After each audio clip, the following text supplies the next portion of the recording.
All right. So, welcome to the web security workshop hosted by GDSC. Unfortunately, we were supposed to have, well, one in person uh, venue for this workshop, but unfortunately, I fell sick this morning, so I wasn't able to go to school. So, we'll be hosting this online instead.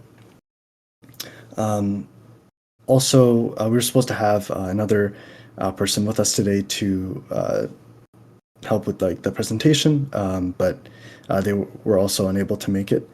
So today it'll just be me and you guys. Looks like we have a smaller group for today than the last workshop. So that just means if you have any questions, I'd be more than happy to answer. So yeah, let's get started. So today we'll be learning about exploiting and patching vulnerabilities on the web using a tool in particular called Burp Suite. So the outline for today, we're going to have to make sure that you guys all have the Burp Suite Community Edition installed. Then we're going to be going over Burp Suite, like the tools available in Burp Suite, how the Burp proxy works, and um, finally, we're going to be going through some vulnerabilities on websites and figuring out how to attack those vulnerabilities, as well as some solutions that we can implement. All right, so first of all, for those of you that haven't already installed Burp Suite Community Edition, devastating, yes. What you're going to want to do is just open up a web browser, search up Port Swigger Burp Suite. It'll be this first link here. Then you hit Products, Community Edition, go straight to Downloads. I'll just paste this in the chat in case anybody hasn't already installed this. Yeah, and then you can also pick whatever platform you're on. So can I get a thumbs up if everyone's installed this Burp Suite?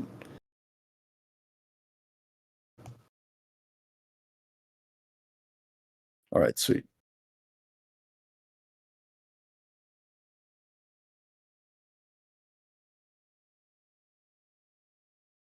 All right, I think we're good to go. So yeah, some more about the installation. All right, so we're gonna give you like a rundown on why Burp Suite is used, like what's its purpose, how is it used for bug hunting and security work in general. So Burp Suite is grounded on essentially a web proxy. And what a web proxy is a tool that can be used to monitor and log web traffic. And so it acts as a sort of like intermediary node between a client's browser and a remote web server. And this I'm going to illustrate in the next slide as well. So with Burp Suite, what you can do is view and modify HTTP requests and responses on a website. We're going to play with this in a bit. And the Burp Suite software comes with a whole variety of tools. So the big ones that we're going to cover today is, of course, the proxy.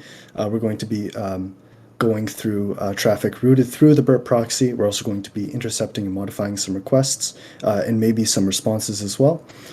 Then we're going to be looking at the Burp intruder, which essentially can be used to brute force HTTP request parameters, HTTP request bodies, endpoints, etc. And then finally, we're going to be looking at the repeater. And the point of this tool is essentially just to take a HTTP request previously sent through the proxy and modify it and then send it out at a later time instead of intercepting it. All right, so this is sort of a diagram of the Burp proxy and how it works. So on the left-hand side, you can see we have the browser, which is where the client will be visiting a web page and making a request. This gets routed through to the Burp Suite proxy. And this is where you can choose to intercept the request, make a modification, and forward it. And then that request will go to the web server, and the web server will do its thing. Like it can be Google processing a query or something of that sort, and it'll send the response back through the Burp Suite, and then that will be forwarded back to the browser. So it's instead of having the connection be directly between the browser and the web server, the Burp proxy is in the middle here. All right, so we're going to have a quick demo. So for all of you that have Burp Suite installed, you're going to go ahead and open it up.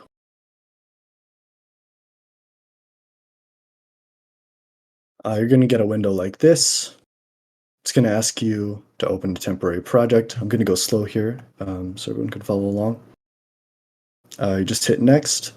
We're going to be using Burp defaults. And then we hit start Burp. All right, so this is the Burp main screen. It's quite cluttered, and some of these features that you see are going to be available on the Pro version only. But for the purpose of this workshop, we're not going to really need to use them. So if we look to the top here, we're going to see that we have a lot of tabs. We're not going to be looking at all of them today. I want everybody to go to the proxy tab at the top. And in the intercept subtab, there will be an open browser button. Now, if you click on this open browser button, Burp Suite will open a brand new web browser for you. And it's already pre-configured to route its traffic through the Burp proxy. It also has certain security features disabled so that you can very easily use the Burp proxy. So using this browser makes the whole process a lot easier. So that's what we'll be doing today, just this open browser button here. So today we're going to be using this intercept feature. We're going to demonstrate that really quickly. So everybody go to the Burp Suite Community Edition window, hit intercept is off. It should say intercept is on and be highlighted blue. Then we'll go back to the Burp browser. And then we're going to go to really anywhere. Let's just say google.com. Now, when you open up a Burp, well, Burp should autofocus at this point because it caught a request, and it wants you to be aware of this request because you turned intercept on. So what we're going to do is just keep forwarding, and you'll see that there are going to be a lot of requests that your browser sends through the Burp proxy to google.com. And so, yeah, this gives you an idea of all the underlying network traffic that happens when you make a web request. So for now, we're just going to say we're just going to turn intercept off, and this will let all the traffic go through. And we're going to go back to this browser here. And so in this browser, we all know how to use google.com. So we'll just make some kind of query. How about we Google for Google? So type in Google, hit enter. And if we go to our Burp Suite window and we hit HTTP history, we can scroll all the way down, and then we can find some of the information that we sent along with this request. So I'm in particular trying to find the query request, which is kind of difficult to find because there's quite a lot going on here. Oh well. We'll go back to the browser for now. Actually, okay, we'll go back to the Burp Suite window, the intercept window, and I want you to turn intercept on. Now we're going to go back to the Burp Suite browser, and we're going to type in another search string. Let's say Yahoo. We're going to hit enter, and now we're going to hit forward, but we're going to be waiting until we see a request to Google's search endpoint. So we just keep hitting forward. And then here we see that we have a GET request to search with this query parameter. So for those of you that may not have experience with HTTP or don't really know what you're looking at here, it's quite intuitive. You can just look at the first line here. So this GET string defines the HTTP method being used to make this request. In this case, we're trying to get some information from Google. We're accessing the /search endpoint on google.com, and we're making a query for Yahoo, which is our search term. So what we can do, which is kind of funny, is we can modify this before it's actually sent to Google's server. So we can, let's say, change Yahoo to like Bing. So I've changed this to Bing now. If I hit forward, now it's sent that request. I can turn intercept off. And if I go back to the browser, it will have searched for Bing. So this really just sort of illustrates how the Burp proxy works and why you would maybe want to use Burp proxy. This is like a very elementary example, but in a moment, we're going to take a look at how we can use the intercept feature to do some more nifty hacker type stuff. So let's get on with it. All right. So right now, I'm going to open up a URL to a instance of what's called the OWASP Juice Shop. And we're going to solve a challenge here called place an order that makes you rich, essentially. Let me just grab this. So I'm going to put this in chat. Yes, very pog. Yeah. That's exactly what happened, is we intercepted the request made from the browser on our end, and then that got forwarded to Google. So Google saw our search for Bing, and then it returned the content for the Bing Google search. All right, so when you open this URL, you're going to see a website, and it's a pretty nice looking website. It's essentially a Jew shop. Now, if you were at the last workshop, you might recognize the term OWASP here. It stands for the Open Web Application Security Project. And it's an open source initiative to, well, they're really involved with a lot of things. So one of them is the OWASP Top 10, where they categorize every couple of years the top 10 most critical security risks. And this is another project of OWASP. It's called the OWASP Juice Shop. And this is essentially an insecure web application. And it's written in JavaScript, which, so if you have some JavaScript experience, we're going to be taking a look at a snippet of code later on. So you'll be able to understand why some vulnerabilities exist. So we can take a look around and just observe how the website works. We have some reviews here. This is interesting. We have the admin's email at this point, which we're going to return to later on.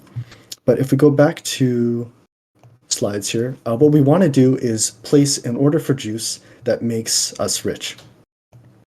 So normally when you order a product from a website, you're going to be paying out of your pocket some amount of money, dependent on the quantity that you order, and then that amount is going to be charged to your credit card. So first of all, we're going to need to create an account on this OWASP Juice Shop. Now, just make sure that it's the account information that you set it up with is all fake, because it's an insecure web application. So we're going to go to account, login. Here we're going to go to not yet a customer. We're going to create some account. So I'm just going to make some cordy.com. Random email, random password.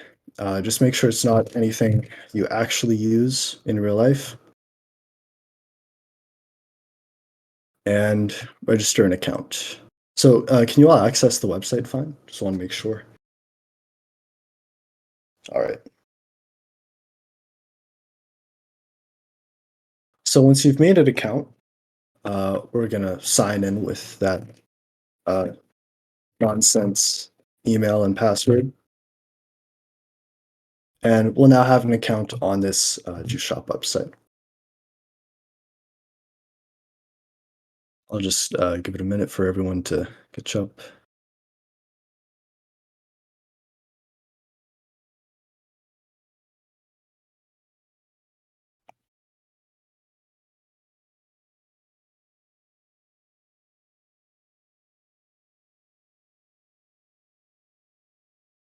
All right. So at this point, we can start making some orders. So I guess we can start with some apple juice. We can add that to the basket. Let's add a couple units of those. And now if we click your basket at the top right, we'll see that we have 4 apple juice orders that cost $1.99 each. So if we were to hit checkout here, add a new address, let's put in some bogus information here.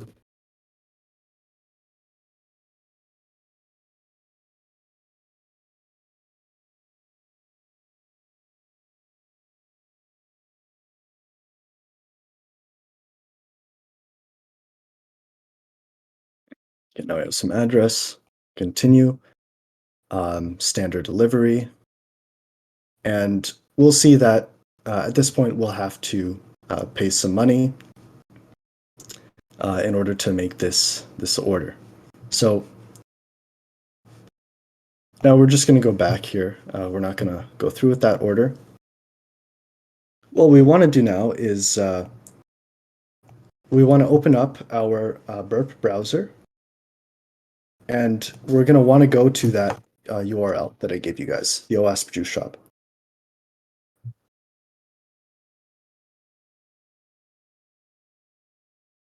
So now we're going to sign into credentials that we set up for ourselves.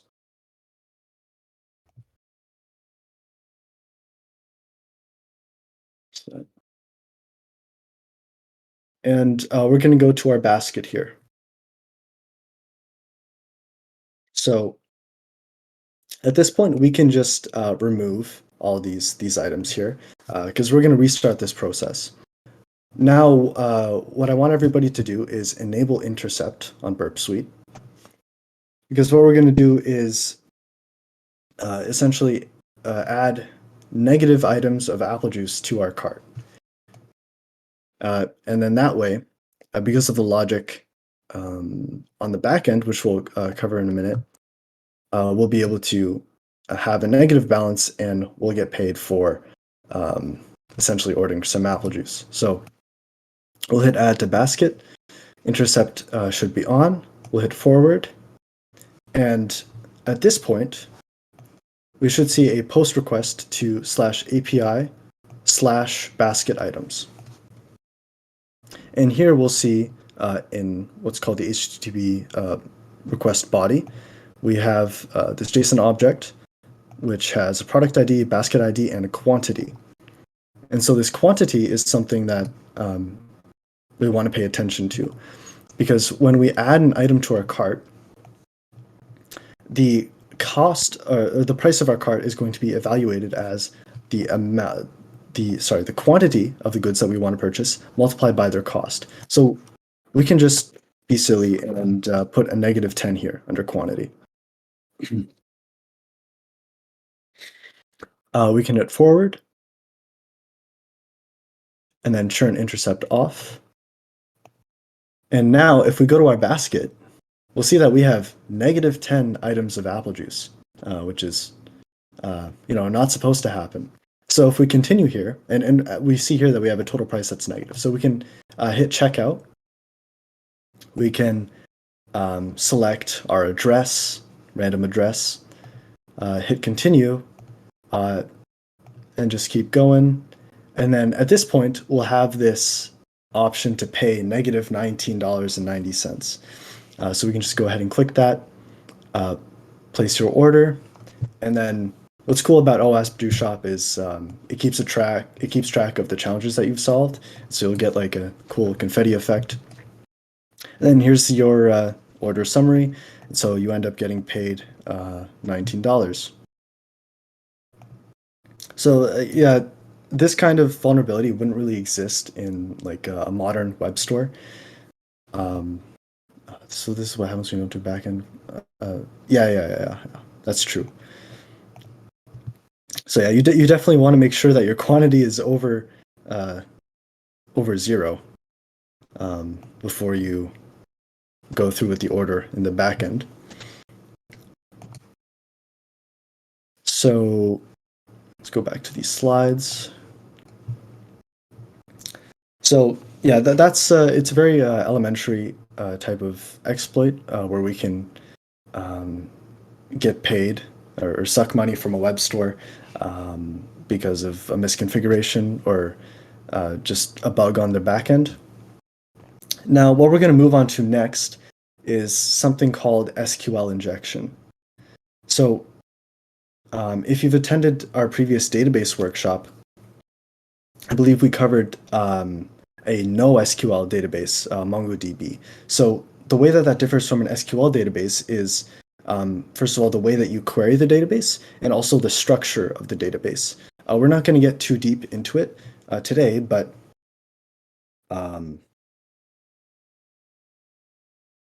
essentially all you would need to know is that with an SQL query, you're making a request for data from a database, usually from the backend of a web server. So when it comes to SQL injection, oftentimes what you'll see is that an input field from a user would be used inside of the SQL query.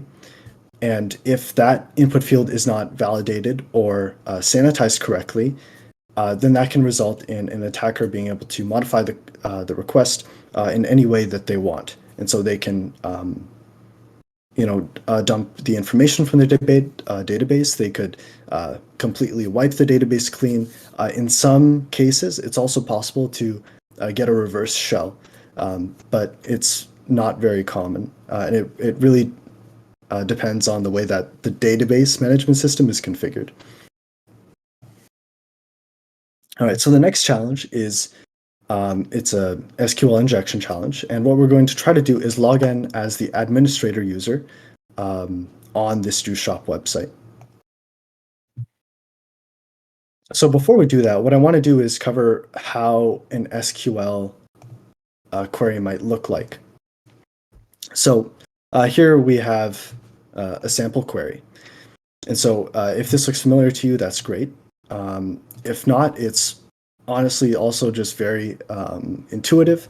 So in this case, what we're trying to do is when we send this request to a database, tell it to select all rows from a users table where there's an email column that's equal to this string. In this case, it's a variable. And the password column is equal to whatever this password variable is. And deleted at is null. And this part we can omit for now. The critical part that we're looking at is this portion of the query right here. So you can imagine that if we control these two fields, email and password, we would be able to insert whatever kind of string you wanted into this field. And so below this, I have an example here where we can have, input our email to be admin@domain.com with a single quote and then two hyphens, which in SQL signifies a comment, a single line comment. This SQL query here would evaluate to select all from users where email is equal to admin@domain.com. And then the rest of this query gets commented out. And so it's not actually read by the database management system at all. And so that means that the password is also not being checked at all. And we're just fetching users that match this email. So we're also going to take a look here. I've included a link to the OWASP Juice Shop source code. I'm going to link this in the chat.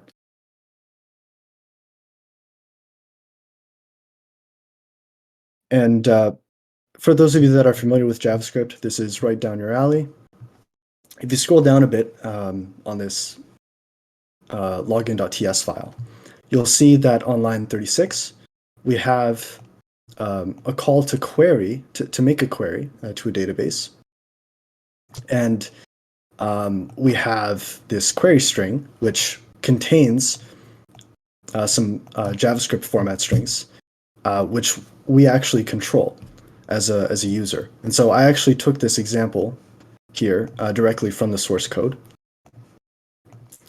So we're going to be looking at how to exploit this exact query in a moment here. So as I showed here, a type of one of the SQL payloads that we can try here is adding a single quote and a double hyphen afterwards to the query. So if we open up the OWASP Juice Shop, we can go back to the home screen here. And remember when we clicked on Apple Juice and we went to reviews and we saw this administrator email? We can take this admin email and we can try to log into it using an SQL injection technique. So what we're going to do is log out of our current account. Then we're going to hit login, and we're going to copy and paste this admin email. So at this point, what we want to do is enter that payload from the slides. So single quote, space, and then double hyphen. The password in this case really doesn't matter because of what we've entered here. Okay, that's funny. I don't know why it showed me that. But yeah, you can just hit login, and then you'll be logged in as the admin. And so now we have the admin email. And if we wanted to, we could even look at the admin's order history. We can see that he's ordered some things directly from his own shop. So that's an example of an SQL injection. Is everybody able to get it working on their end? So as long as the query in the background returns a row that logs you in. Yeah. So in the case that the query returns multiple rows, which is possible with different payloads, it'll just log you into the first account, or the account with the account in the first row, essentially. And so we can actually try some payloads that do that. So we're going to hit log out for now. And what I want everybody to do is open up Burp Suite. And we're going to go to proxy, then HTTP history. And if we scroll down quite a bit, we'll find that we need to find exactly where we log in when we make the login request. Here we go. You guys might need a second to find this login request, but it's going to be a post request, method post, to /rest/user/login.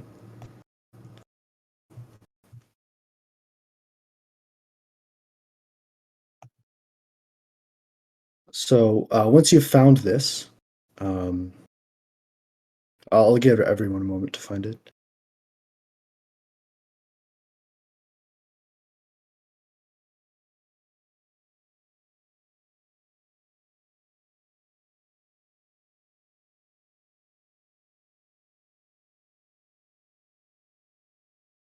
Yeah, so once you found this, you can go ahead and right-click it, this request, and you can hit send to intruder.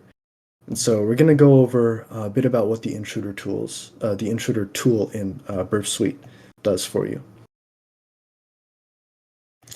So you're going to get this window. You're going to see some highlighted text. First thing we need to do is we need to clear these symbols here. So on the right-hand side, you'll see a button called clear, and then this weird S symbol, hit that. And essentially what this S symbol means is it signifies where you want to add your brute forceable parameters. So in this case, what we want to do is find this email value in the request body, and we want to hit add S on the right-hand side. We want to hit it twice so that we have like a start and an end symbol. And then in here, we can type just email. What you actually type inside here doesn't really matter. I believe it only really matters if you have multiple parameters that you want to brute force. But yeah, once you have the request looking like this, we're going to want to download a word list to brute force. So I have one in my list of links here. Go quick. So I'm sending a link in the chat to a GitHub repository that hosts a lot of word lists that you can use for security purposes for a number of different things. It contains username password combos. It contains in this case, some fuzzing word lists for SQL injection. There's also word lists for directory fuzzing. It's a great resource in general. It's called sec lists. So, yeah, it is legal. Very sus, though. So yeah, once you hit that link, you're going to get to a page like this, and you're going to see a bunch of these sort of these lines. And so if you look through, you're going to see that there's a lot of, we're going to see similar symbols to what we just performed. We have like these double quotes, and we also have lots of different quote characters. And so what we want to do at this point is you can either copy all of these lines. You just drag over them, hit right click, copy. Or you can download it and then go back to Burp Suite. So we're going to go to Burp Suite here. We're going to go to payloads, intruder, then payloads. And then under payload settings, it says this payload type lets you configure a simple list of strings that are used as payloads. This is exactly what we want. So we're going to hit paste, and it'll paste everything in your clipboard here, which is pretty convenient. Or you can choose to load a file. But in this case, this will suffice because it's a fairly small list. So now we can go back to positions under intruder. Actually, before we do that, there's one very important setting we need to disable here under payload. So we go all the way down to payload encoding. Almost forgot about this. It can really mess you up. In the past, when I've tried to do like CTF style stuff, I always forget about this option. So you just hit disable here under URL, encode these characters, so that the payload that you actually want to send goes through as you intend it to. So now we're going to go back to positions. Again, make sure that you have this email parameter highlighted here. And then we're going to hit start attack. So you're going to get this pop-up that says Community Edition of Burp Suite contains a demo version of Burp Intruder, yada yada. So essentially all this means is that the Community Edition will throttle the number of payloads you send per second under Burp Intruder. If you do pay for Burp Suite Professional, then that limit is removed. But for our case, we don't have like a long word list. So it doesn't really matter. So we can hit OK, and it'll start the attack. It might be a bit slow for you. You should be seeing what I'm seeing up here.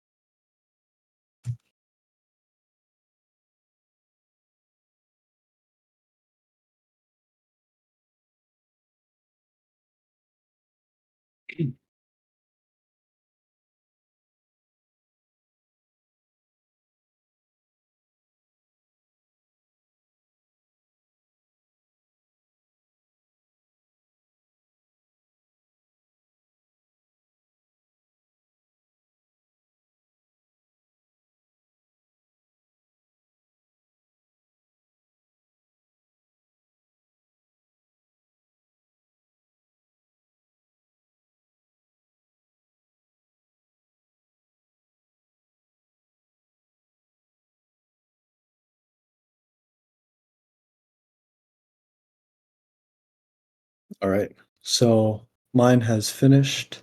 Yours may have as well. If it hasn't, you can still follow along. So here we have like a table of different requests, each trying a different payload under this this email parameter here. So what I want everybody to do is hit up here at the top, status, and we want to sort essentially by value here. And what we'll see is we have a bunch of these 200 status code requests. And what this means is that the request went through and it was valid.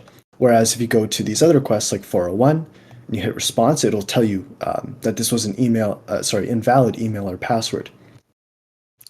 So if you click on any of these status 200 requests and you hit response, you're going to see that it successfully authenticated us, and we received a token that we can use to authenticate with the server, which would be stored as a cookie typically. And so that means that all of these payloads work. And so these are all valid. One important thing to mention, which I'm going to show here. I don't think I can copy this. Can I? There we go. So I'm going to go back to, here, I'm going to open up this file. So this is the SQL query that I showed on the slides earlier. And so essentially what we're doing with this request is, sorry, let me pull up the payload. This payload here, single quote or true hyphen hyphen. If we paste this into email, what happens is we're now trying to select all rows from the users table where the email is empty, which is likely not the case at all, or true. And then we have this comment here. So what's essentially happening here is we're trying to select every single row from the users table, because every row in the users table will satisfy this condition, right? Because we have this or true here. So this condition will always be satisfied, no matter what the email is. And so it's not true that in all cases, this particular query would sign us in as the admin user. It's only the case that in this particular web application, the administrator user is the first user in the users table. So that's an important distinction. 200. Yeah, we're in.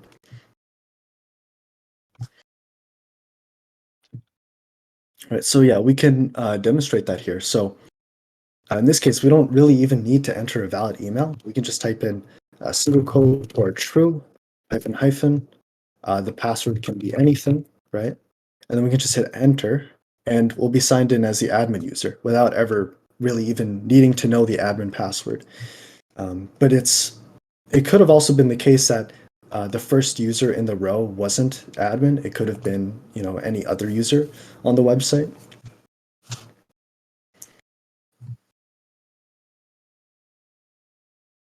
Right. Let's go back to here. Yeah. Oh, yeah. I want to talk a bit about how we could go about resolving this bug here. So, yeah, as I said earlier, the major reason that SQL injection happens is because a user input field is not correctly validated or sanitized. So one of the things that we could do as a developer is we could take this request body.email argument here, and before we place it into this query, we could either check it with something like regex, regular expressions, to make sure that the email is a valid email that doesn't contain any special characters, right? So in that case, we could safely put it in this query. We could also choose to just straight up remove, iterate through every character in the email and remove any special characters that might exploit this SQL injection.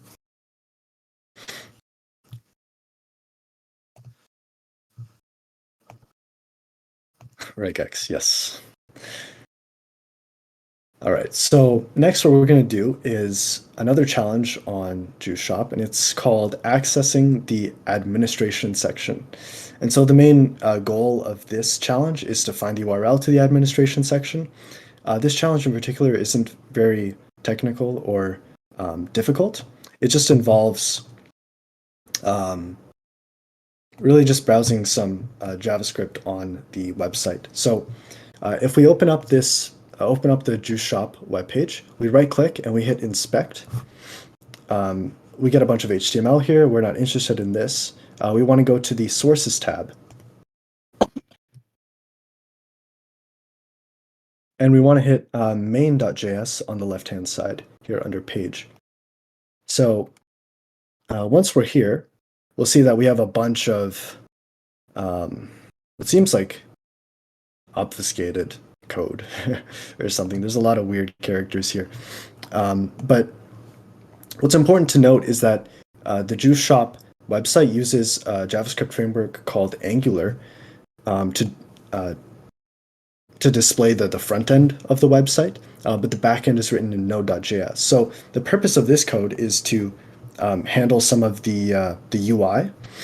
And so part of this handling is handling the URL that the user would visit on the website. So this would be a good place to try to search for something that can give us a lead on where we can find an administration page or an admin panel or something. So once everybody has this main.js file open, we can just hit Control F and then just literally type admin. And it'll be the fifth result. Luckily, I was just above it. So just keep hitting enter until you find this path, and then administration. And what you'll find is that the code surrounding this seems to be directories that you can access on the web page. So they have about. So if I copy about and I put it here at the top bar, URL bar here, if I type in about, it'll show me this about page. So that seems to imply that administration is another web page I can access like this. And so, yeah, once you enter administration, you'll see that you, first we get a pop-up that says you successfully solved this challenge, access the admin section of the store. But you'll also be able to see all of the registered users on the website and some customer feedback.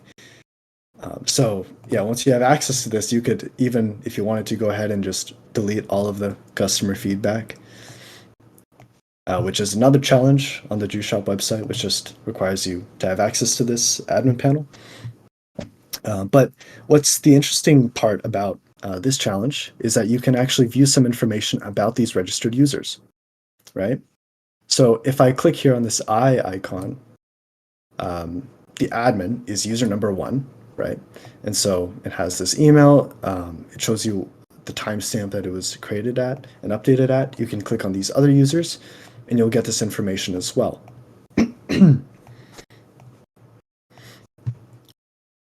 So now, I want to open up.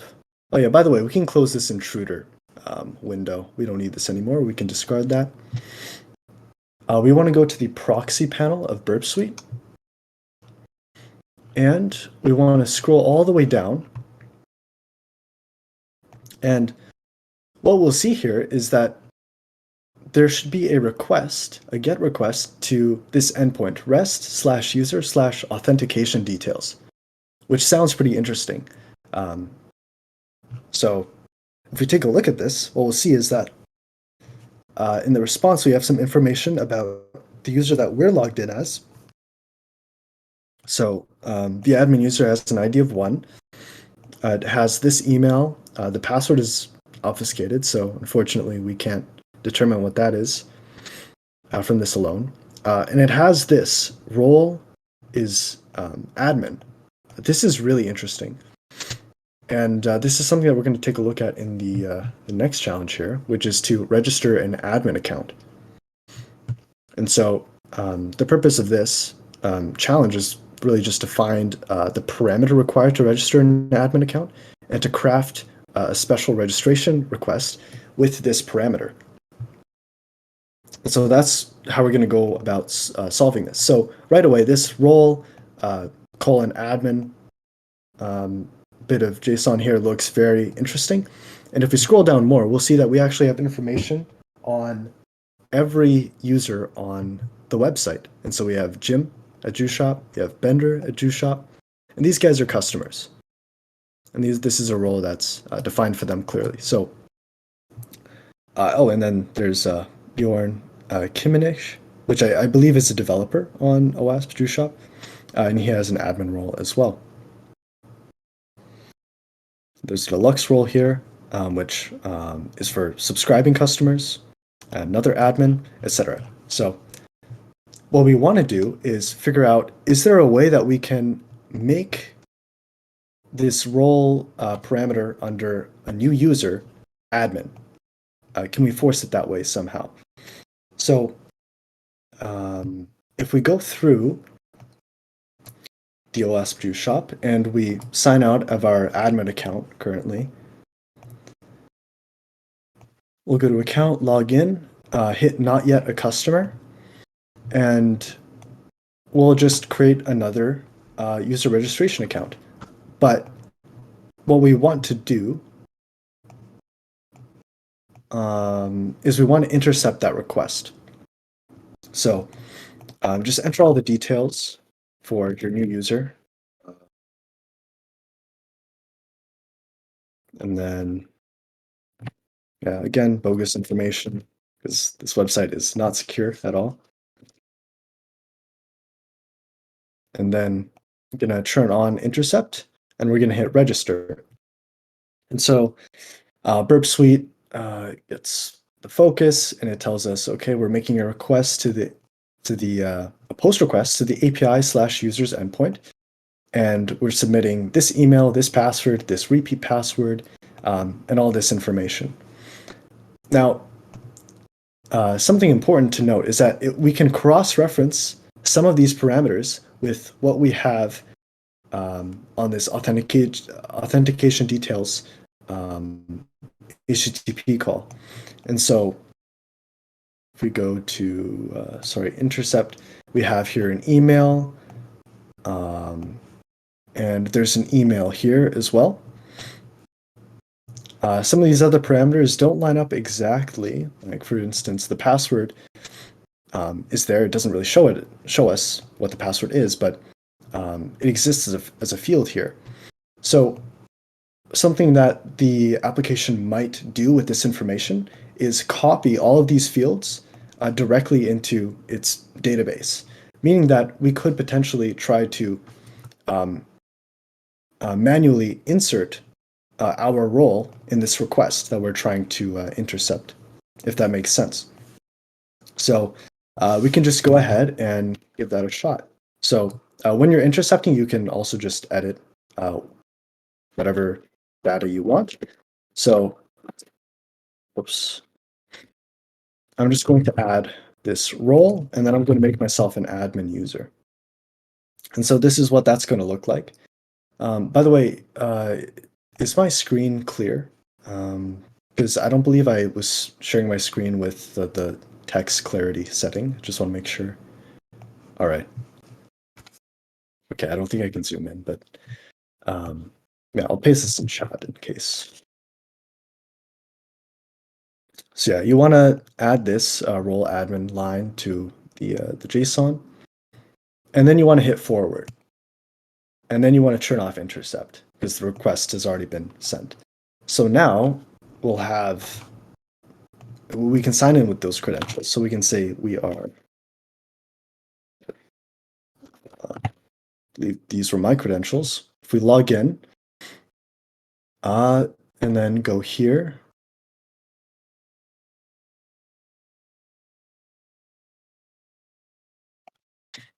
we can check actually if we have admin permissions from the response to that call. Just got to find it. Okay, this is my login. Where was the sign up? Post users. Yes, here. So we can see that this was the post request to the API/users endpoint that we just modified. And we can see in the response here that we've created an account with whatever email you used, and this role admin argument was added here. And so now that we're logged in as this user, we can just go ahead and try to access the administration panel, which you won't be able to access otherwise. And yeah, there we go. We have access under our brand new user. And yeah, if we go here, we can see what other users we created. You can see everyone here because we're all on the same instance. So yeah, now you all have admin access. You can do whatever you like with the website, or maybe not, actually. I don't think admin really has much access apart from the administration page.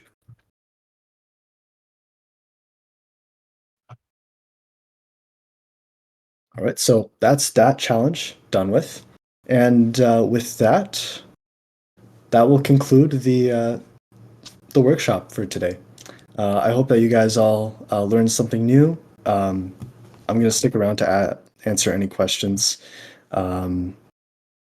If you had any concerns about the other features of Burp Suite, anything like that, I guess it's also worth noting that what is it? There's a professional certification you can get with Burp Suite. Yes, the Burp Suite Certified Practitioner. If you're interested in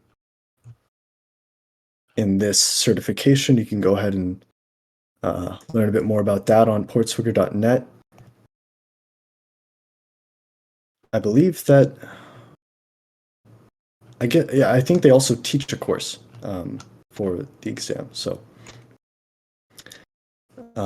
yeah, I'll just throw that here in chat in case you're interested.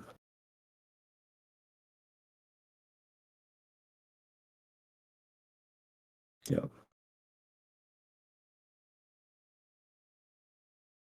Yeah.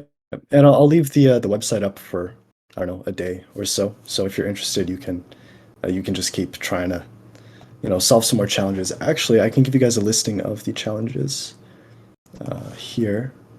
This is oh, there's also the solutions here if you want to take a look at those. So yeah, if you go here to challenge hunting, the link I sent, you can access the solutions if you ever get stuck. And they also have hints. There's, as you can see, there's a ton of stuff you can try here. You can also exploit like some cross-site scripting, so you can try to send each other some malicious links and then steal each other's sessions. If you wanted to. Interesting article I read. Manipulating the request URL. OAuth account takeover. Yeah, that's really interesting actually. I believe the way OAuth works is there's supposed to be like a callback URL that's sent to the OAuth endpoint. Like if you send a request to Google to sign in with Google, then in that URL that you redirect the user to, there's going to be a callback. And if the OAuth process isn't like configured properly, then you can set that URL to be anything, and then a malicious user could change this to their malicious site, and then they can just steal your data because they have access to your like Google account.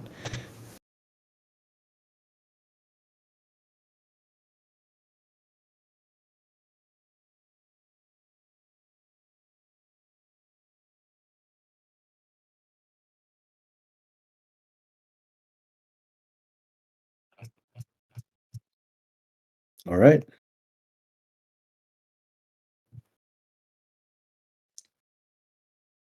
just end the recording here. I can post the recording later as well for everyone.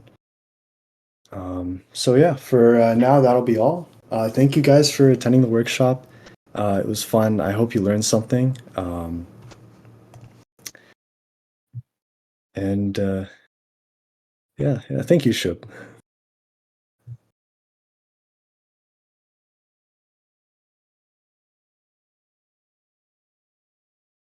Petting Google.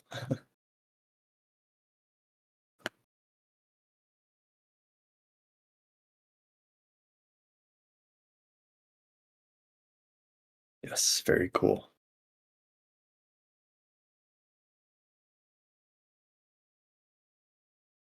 All right.